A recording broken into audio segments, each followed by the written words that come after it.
You may have heard the phrase, "For every action, there is an equal and opposite reaction." Well, that law extends into fiction as well as real life. Everything we do, or don't do, has consequences.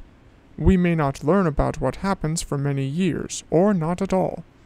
Sometimes the results are tiny changes, other times they shake the world and put thousands or millions in danger.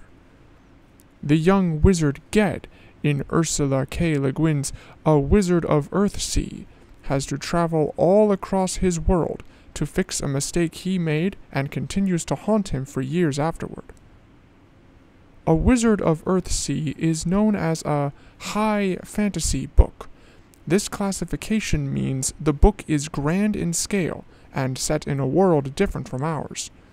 One of the most well-known high fantasy series today is J.R.R. Tolkien's The Lord of the Rings.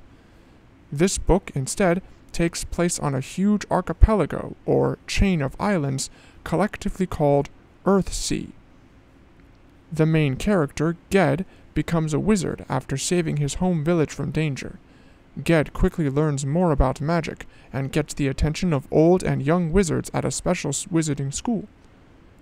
When Ged is pressed by other young wizards to show his power, he causes a tear in the balance between life and death and unleashes a shadow that wants to take his life for itself. Now, a common theme in high fantasy is that some force for good fights against a force for evil. Also, these forces are supposed to have conflicting moral issues that give way to a deeper meaning. In this book, Ged is the good person, while the shadow is evil. But is Ged evil because he made the shadow? Is the shadow good by following someone it desperately wants to be, like Ged? Readers can connect this to their own lives. How many of your friends are actually friendly towards you? If you told them, "I don't want to be your friend anymore," how do you think they would react? Would you both be able to go on with your lives? Or would you try and fix your friendship at any cost? This book tells its story in 183 pages and is the first in the Earthsea cycle. As a warning, there are a lot of places and creatures described in this book, as is common in high fantasy series.